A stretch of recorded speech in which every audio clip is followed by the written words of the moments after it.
빌립보서 1장 6절 말씀입니다. 우리 함께 다 같이 합독하여서 읽도록 합니다. 시작. 너희 안에서 착한 일을 시작하신 이가 그리스도 예수의 날까지 이르실 줄을 우리는 확신하노라. 아멘. 하나님을 위해 위대한 것을 기대하라 라는 제목으로 말씀을 좀 나누고자 합니다. 한 설교자가요, 설교의 마지막을 이렇게 선포합니다. 여러분, 이게 서식이 잘못됐네요. 밑에는 해석이 이미 나와 있죠. 위에는 어떻게 해석됩니까? Expect great things from God. 어떻게 해석되죠? 저희 효주가 웃어요. 아빠가 영어를 읽으니까. 무시당한 것 같습니다. 자기가 어렸을 때 아빠가 여기저기 끌고 다니면서 했던 건 전혀 기억 못하고 이제 자기가 더 아빠보다 잘한다 이거죠. 아무튼 여러분 무슨 뜻이냐? 이겁니다. 하나님을 위해 위대한 것을 기대하라.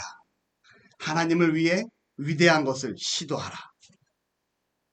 한 설교자가 설교의 마지막을 하나님을 위하여 위대한 것을 기대하고 그 기대함으로 우리가 시도합시다 라는 내용의 선포를 합니다.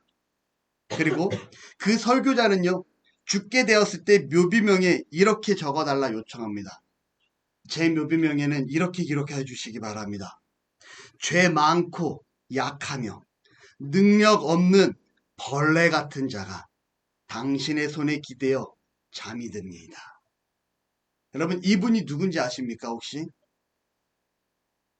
이 말씀을 했던 아주 유명한 설교자이자 아주 유명한 선교자이자 아주 유명한 학자였던 윌리엄 캐리라는 분입니다.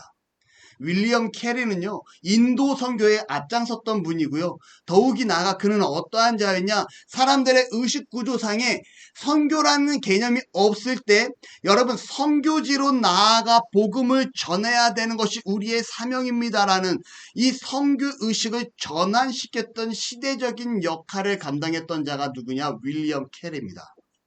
여러분, 이분이요, 겨우 기본 교육을 받고 구두수선공으로 28세, 28세까지 일을 하게 됩니다.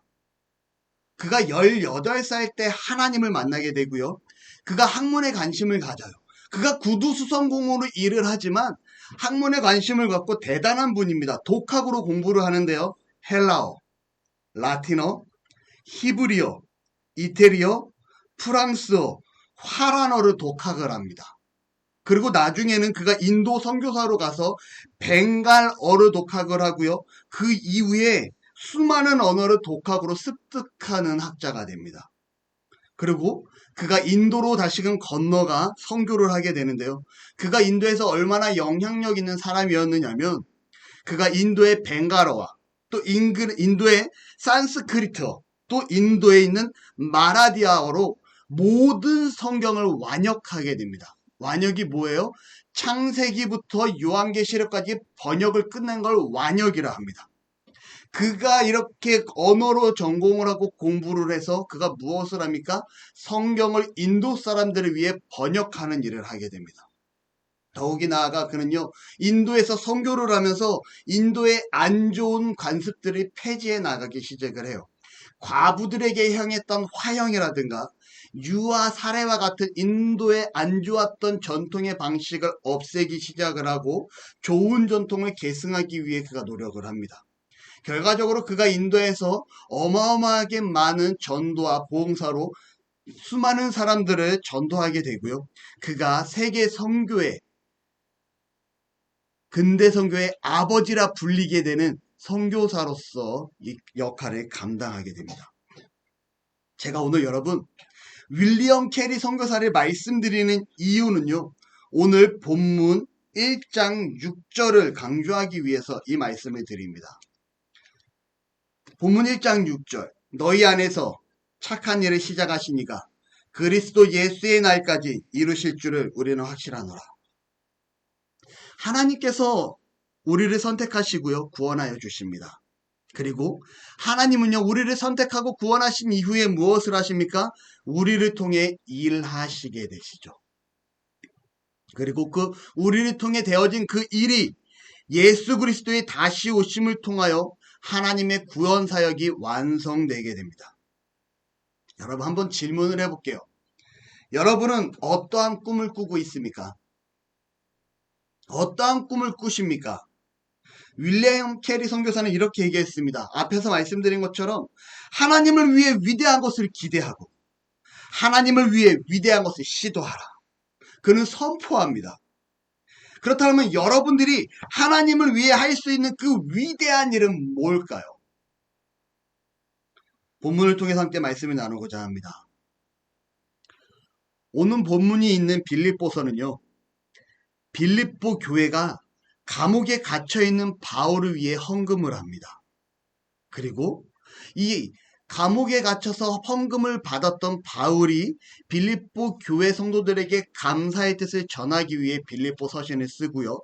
더 나아가 자신이 감옥에 갇힌 것이 절대적으로 복음에 퇴보하는 것이 아님을 가르치기 위해 빌립보서를 빌립보 성도들에게 편지 형식을 빌어 쓰게 됩니다. 그리고 이 빌립보서는요, 바울이 감옥에서 썼다 해서 옥중서신이다 라고 얘기를 하죠. 성경에 옥중서신이 몇 개 있는데요. 뭐가 있을까요? 이어져 있습니다. 바울이 쓴 성경이겠죠. 옥중서신이니까. 바울이 감옥에 있었던 성경은요, 에베소서, 빌립보서, 골로새서, 빌레몬서. 이게 바로 옥중서신이다 라고 얘기합니다. 그럼 여러분, 오늘은 바울이 지금 빌립보에 있는 교인들에게 보내는 빌립보서입니다. 이 빌립보 하면 여러분 혹시 생각나는 분 있습니까? 우리가 작년에 사도행전을 거의 6, 7개월에 걸쳐서 말씀을 듣는데 바울의 2차 전도 여행의 시작점이 바로 어디였는지 아세요?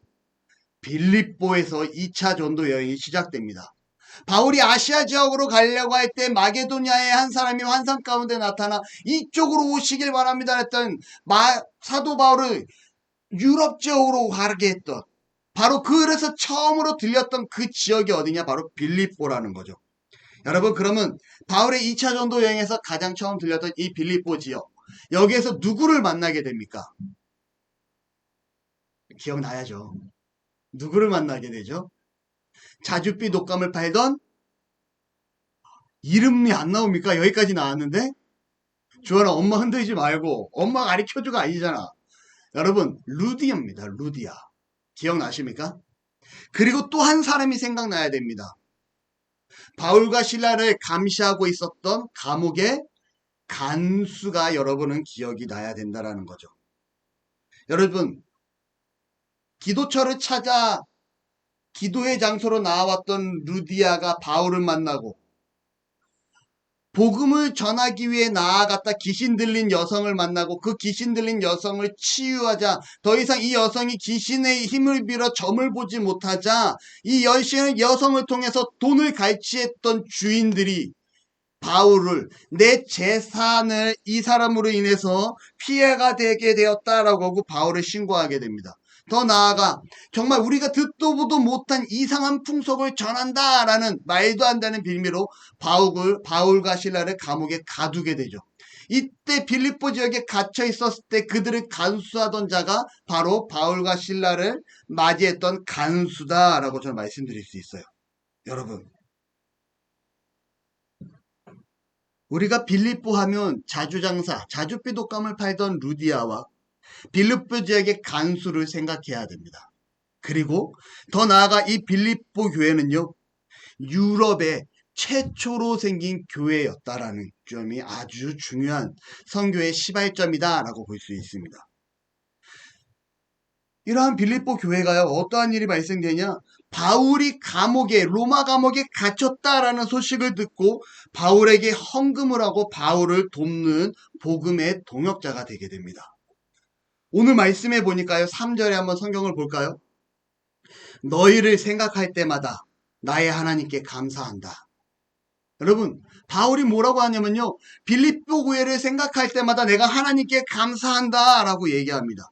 이유가 뭡니까? 이유는 바울과 한마음 한뜻이 되어 복음의 동역자가 된 빌립보 교회였기 때문에 그렇습니다. 복음을 전하는 바울이 감옥에 갇히게 되자 그를 위해 바울의 전하는 복음이 멈추지 않게 하기 위해 바울을 위해 무엇을 합니까? 헌금을 준비해 그에게 보내주게 됩니다. 여러분, 헌금을 준비해서 바울에게 보내준 이 행동, 이 교회의 모습이 왜 바울이 이토록 기뻐하고 감사해야 될 상황일까요? 왜 서신서까지 감사의 뜻을 전하는 내용을 기록하면서까지 보내야 되었을까요? 오늘날 우리의 나라의 감옥, 요즘 시대의 감옥은 어떻습니까? 복지가 아주 좋습니다. 감옥인데도 인권을 따집니다. 여러분, 감옥에서 아침, 점심, 저녁 줍니까? 안 줍니까? 줍니다. 잠잘 공간 제공합니까? 안 합니까? 제공합니다. 내 휴식 공간 제공하고, 운동할 공간 제공하고, 내 개량을, 나의 스스로를 자기 개발을 하기 위한 공간을 얼마든지 감옥에서 제공을 하고 있다라는 거예요. 하지만 당시의 감옥은 어떤지 아십니까? 누군가 돕지 않으면 절대로 살아갈 수 없는 공간이 당시 로마 감옥이었습니다. 다시 말하면 복지가 있어서 아침, 점심, 저녁을 주지 않아요. 누군가가 챙겨주지 않으면, 돈이 있지 않으면 감옥 안에서 음식을 먹을 수가 없습니다. 바울이 하던 일이 무엇입니까? 복음을 전하면서 장막을 고치던 일을 하던 일이 바울의 일이었어요. 감옥 안에서 장막 고치는 일을 할 수 없어요. 왜요? 감옥에 갇힌 자의 신세니까. 그가 살아갈 수 있는 유일한 길은요, 감옥에 돈을 넣어주는 걸 영치금이라고 합니다. 그렇죠. 누군가가 영치금을 넣어주지 않으면 바울은 감옥에서 살아갈 수 없는 환경에 놓여 있었다라는 거죠. 다시 말씀드리면 빌립보 교회의 바울을 향한 헌금은 훗날 바울이 감옥에서 나와서 복음을 여전히 전하며 살아가는 데 있어 그 생계의 근간을 돕는 아주 중요한 자본줄이 됩니다. 다시 말하면 바울이 당장을 살아가게 하는 생명줄과 같은 자금이 바로 빌립보 성도들이 보낸 헌금이었다라는 거죠. 여러분, 그러니 바울이 감사하지 아니할 수 있겠냐라는 겁니다. 빌립보 교회 성도들의 헌신은요, 바울의 감옥에 갇혀 있는 상황에 그의 생명과 직결된 헌금이었다라는 겁니다. 그리고 이러한 빌립보 교회의 헌신의 자세를 가지고 바울이 5절에 이렇게 기록합니다. 너희가 첫날부터 이제까지 복음을 위한 일에 참여하고 있기 때문이라. 바울이요, 복음을 그들에게 전했고 그들이 복음 사역에 바울과 함께 참여하고 있다라고 고백합니다.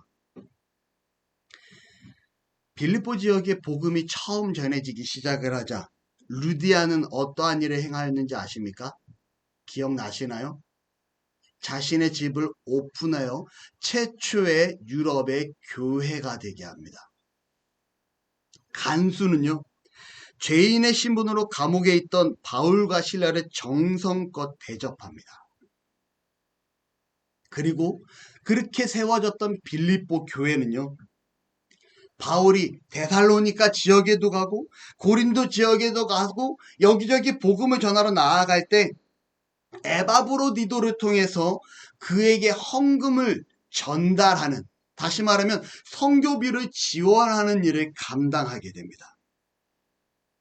여러분, 이러한 성금이, 이러한 섬김의 모습이 바울이 복음을 전하는데 그들이 함께 참여하게 되고요, 그들을 통해 하나님 나라가 확장되어져 가고, 그러한 확장되어져 가는 가운데 그들의 수고와 헌신하는 모습을 우리는 말씀을 통해서 추론해 볼 수 있게 됩니다. 앞에서 드렸던 말씀이에요. 여러분들은 어떠한 꿈을 꾸고 있습니까? 빌립보 교회 성도들은요, 바울과 함께 한 마음으로 바울의 사역에 동참하고 있습니다. 여러분들은 어떠한 꿈을 꿉니까? 하나님 나라의 확장에 크게 기여하기 위해 정말 우리가 어떠한 수고와 헌신을 다짐하고 있느냐는 거예요. 우리가 하나님 앞에 헌신하겠습니다. 하나님 앞에 정직하게 살겠습니다. 하나님 앞에 나의 모든 것을 드리겠습니다. 쉽게 말하면 쉽습니다. 그런데요, 어렵게 생각하면 또 마냥 어려운 일이라는 거죠. 근데 그 어려운 일들을 빌립보 교인들은 하고 있습니다. 여러분들은 가능하십니까? 한번 생각해 보자고요. 이제 막 시작되는 교회를 위해 루디아는요, 자신의 집을 공개합니다. 자신의 집을 제공해요. 성도들이 집으로 오기 시작을 합니다. 내가 아끼던 물건, 내가 애지중지하던 것들, 그리고 내가 무엇보다 좀 더 신경 썼던 그러한 것들이 성도들이 오기 시작을 하자 관심사가 다른 사람들에게는 의미 없는 물건으로, 그냥 루디아의 집에 있는 물건으로밖에 취급당하지 않습니다. 제가 어릴 적이에요. 초등학교, 중학교 정도 될 때쯤이었던 것 같습니다. 그 시절에 제가 건담 프라모델을 조립하고 만드는 걸 너무 좋아합니다. 얼마나 그걸 좋아했던지요. 건담 프라모델을 돈을 모아서 삽니다. 그리고 그 산 프라모델을 그냥 이렇게 풀러서 꺾어서 자르는 게 아니라 손톱깎이로 또각또각 잘라내면서, 지금은 그런 프라모델 매니아를 위해서 이런 기구들이 있습니다. 자르는 기구들이. 손톱깎이로 또각또각 자르고 그 흠집을 메우기 위해서 야스리, 줄이라 그러죠. 야스리로 이렇게 갈아냅니다. 그리고 그거를 부속을 하나하나 조립을 해요. 그리고 조립된 그 부속을 제가 어떻게 하는지 아십니까? 에나멜이라는 로봇 전용 페인트로 그 미세한 붓을 가지고 예쁘게 색칠을 합니다. 어린 시절에 그 건담 하나를 만드는 데 있어서 제가 얼마나 많은 시간과 얼마나 많은 정성을 투자했는지 몰라요. 그리고 그 당시 제가 간절히 갖고 싶었고 바랬던 꿈이 뭐였는지 아십니까? 내가 가장 갖고 싶었던 선물은요, 디오라마였어요. 디오라마가 뭐냐면요, 3차원의 축소 모형이라고 표현합니다. 다시 말하면 건담이 있으면요, 이 건담 세계를 축소해서 만들어 놓은 장식장 같은 걸 디오라마라고 하는 거예요. 이 건담의 디오라마를 너무나 갖고 싶었었습니다. 그런데 비싸죠. 많이 비싸죠. 그 당시 제 상황으로는 제가 용돈으로 모아서 살 수 있는 규모도 아니었고 할 수 없는 상황에서 제가 무엇을 하냐, 저희 당시 집에 있던 피아노 위에 건담을 쫙 전시를 해놓습니다. 그 옆에 자크, 건담과 대적하는 로봇들과 자크거든요. 자크 로봇들을 쫙 전시를 해내요. 둘이 싸우는 모습으로 막 디자인을 설정을 해놓습니다. 어느 날 학교를 갔다 왔는데 이모가 와 있는 거예요. 그리고 이모의 막내 아들이 와 있는 모습을 보게 됩니다. 근데 느낌이 싸해요. 제가 예쁘게 전시해냈던 제 건담들과 자크가 한 대도 보이지 않습니다.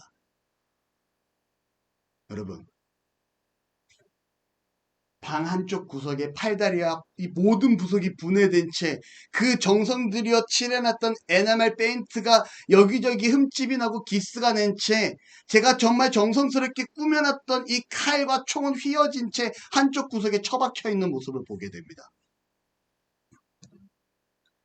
제가 얼마나 화가 나던지요.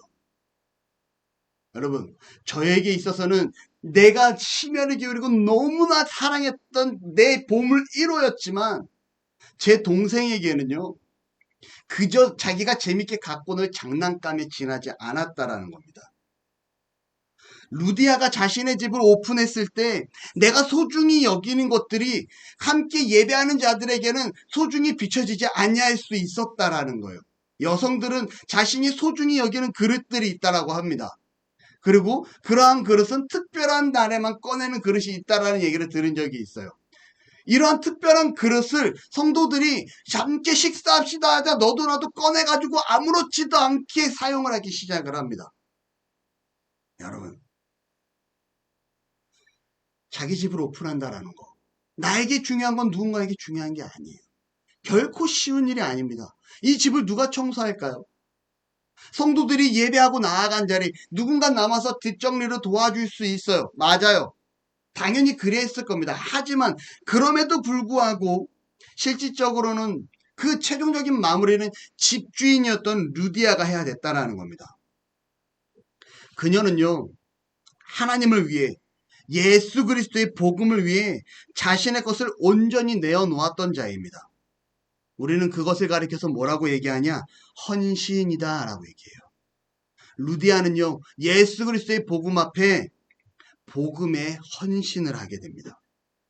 여러분, 그럼 또 한 명 또 있잖아요. 누가 있었습니까? 초대에 유럽의 최초에 생긴 이 빌립보 교회의 또 다른 한 사람, 간수 있잖아요. 간수.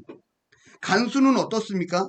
그는요, 감옥을 지키는데 지진이 나고 감옥문이 열리고 죄수들을 채워놨던 이러한 족쇄들이 다 풀려버리게 됩니다. 그리고 이러한 사건을 보자 간수는 죄수들이 도망하였을까 하여 자살을 하려고 하죠. 자결하려 합니다. 이때 바울과 실라가 그를 향하여 내가 여기 있다 하며 죽지 말라고 얘기하죠. 그리고 이 간수가 어떻게 합니까? 이 죄인 신분이었던 바울과 실라를 자신의 집으로 모셔가 극진히 대접합니다. 두 번째로는요, 바울과 실라에게 하나님의 말씀, 예수 그리스도의 복음을 듣고 그의 온 집안이 세례를 받게 합니다. 이때까지 바울과 실라의 모습은 어떠한 모습입니까? 신분은 어떠한 신분입니까?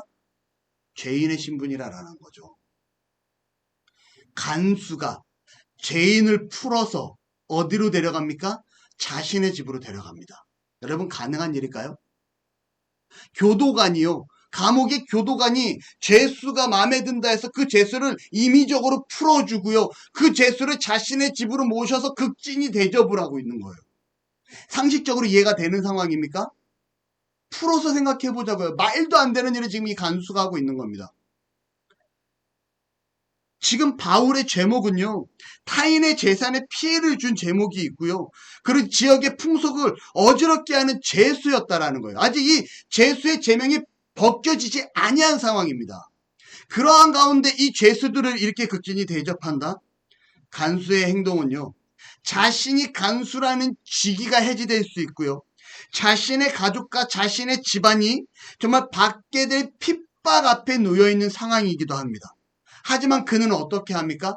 하나님 앞에, 예수 그리스도의 복음 앞에 그는 결단하여 하나님 앞에 그 가정을 온전히 세우는 일에 더 중점을 두었다라는 거죠.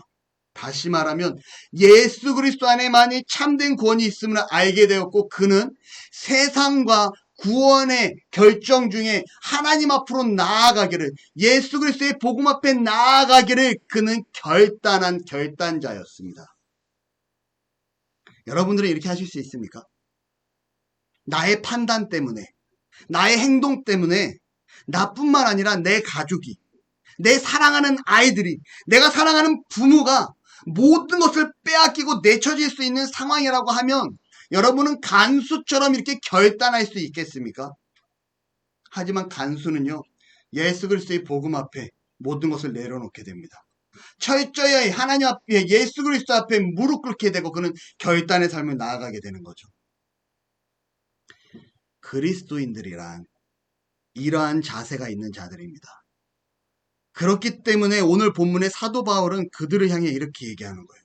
너희가 첫날부터 이제까지 복음을 위한 일에 참여하고 있기 때문이라. 너희가 예수 그리스도의 복음을 들은 이후로 너희 집을 오픈했고, 예수 그리스도의 복음을 들은 이후에 너희 가정 모두가 그리스도 앞에 헌신하기로 네가 결단했고, 그리고 그러한 결단이 지금까지 이어지고 있으니 내가 너희들을 기뻐하지 아니하겠느냐라고 지금 사도 바울이 얘기하고 있다라는 거죠. 여러분, 우리가 하나님 앞에 결단의 삶을 살았으면 좋겠습니다. 우리가 하나님 앞에 헌신의 삶을 살았으면 좋겠습니다. 매번 똑같은 설교를 한다고 생각될 수도 있어요. 하지만 성경이 말하는 진리를 굳이 제가 돌려서 말할 필요는 없을 것 같습니다. 하나님 앞에서 결단의 삶을 사는 것, 하나님 앞에서 헌신의 삶을 사는 것, 나의 모든 것이 하나님의 것입니다. 이 세상 모든 것들이 하나님이 창조하셨고, 이 세상의 모든 것들이 하나님이 주권자이십니다. 라는 고백이 우리의 삶에 드러나는 그러한 은혜가 있기를 예수님의 이름으로 축복합니다. 그리고 나자 6절에 바울이 이렇게 말합니다. 너희 안에 착한 일을 시작하신 이가 그리스도 예수의 날까지 이루실 줄 우리는 확신하노라. 이제 신앙생활의 시작이에요. 주님 안에서 내려놓았습니까? 하나님께 모든 것을 드리기로 작정하였습니까? 하나님 앞에 헌신하기로 결단하셨습니까? 그렇다면 이제 우리는 꿈꿔도 됩니다. 무슨 꿈입니까? 우리를 통해서, 나를 통해서 이루어 가시는 하나님 나라의 확장, 복음의 전파, 나를 통해 이루어 가실 하나님의 원대한 그 위대한 계획을 기대하시기 바랍니다. 준비된 자를 통해서 이루어 가시는 그 하나님을 경험하는 저와 여러분이 되시기를 소망합니다. 빌립보 성도들이 결단하고 헌신하고 준비되어 바울과 함께 수고의 삶을 살아갈 때 바울은 뭐라고 얘기하냐? 예수의 날까지 이루실 줄을 우리는 확실한다 라고 얘기합니다. 무슨 말이에요? 하나님께서 헌신하고 결단한 자를 예수 그리스도가 다시 오시는 그 시점까지 함께 끌고 나가는 것을 내가 확신한다. 하나님께서 너희들의 인생을 책임지실 것을 내가 확신한다라고 얘기하는 바울의 고백이고 선포입니다. 윌리엄 캐리 선교사가 설교 마지막에 이렇게 얘기하죠. 하나님을 위해 위대한 것을 기대하라. 하나님을 위해 위대한 것을 시도하라. 하나님께서는요, 헌신과 결단을 다짐한 저와 여러분의 삶을 통해서 하나님의 위대한 계획을 이루어 가시는 줄로 믿습니다. 그리고 그 계획 가운데 여러분 기대하시는 은혜가 있기를 바라요. 그리고 내가 그렇게 자세가 갖춰졌다라면 꿈꾸시기 바랍니다. 그래, 내가 하나님 앞에 결단하고 헌신할 거야. 하나님 앞에서 살아갈 거야. 그럴 때 하나님이 반드시 나를 채우실 거고, 하나님이 반드시 나를 높이실 거고, 하나님이 나를 반드시 내 삶을 통해서 하나님 나라를 이루어 가실 거야라는 뜻깊은 희망을 가지고 하나님 앞에 나아가시기를 바랍니다. 여러분, 이게 우리 성도의 자세예요. 이러한 희망이 없으면 우리가 포기할 이유가 없잖아요. 왜 포기합니까? 세상 게 얼마나 좋은 게 많은데요. 여러분, 주일날 쉬는 거 얼마나 편안합니까? 왜 주일날 주예전에 나와야 돼요? 왜 이 편안한 쉼을 포기하고 왜 주예전에 나와야 됩니까? 하나님 앞에 결단입니다. 내가 그리스도인으로 살겠습니다. 그리고 그러한 결단을 통해 하나님께서 나를 세우실 그 일을 기대하며 나아가는 것. 왜 그 귀한 11조를 드립니까? 나의 모든 것이 하나님의 것입니다라는 고백이잖아요. 여러분, 100만 원 번 사람이 10만 원 적지 않습니다. 200만 원 번 사람이 20만 원, 300만 원 번 사람이 30만 원, 절대 적지 아니한 금액이에요. 그 금액을 왜 하나님께 드립니까? 결단이기 때문에.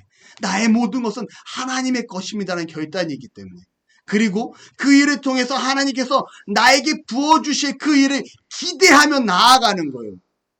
이걸 억지로 한다라고 생각해 봅시다. 얼마나 불쌍한 인생이 됩니까?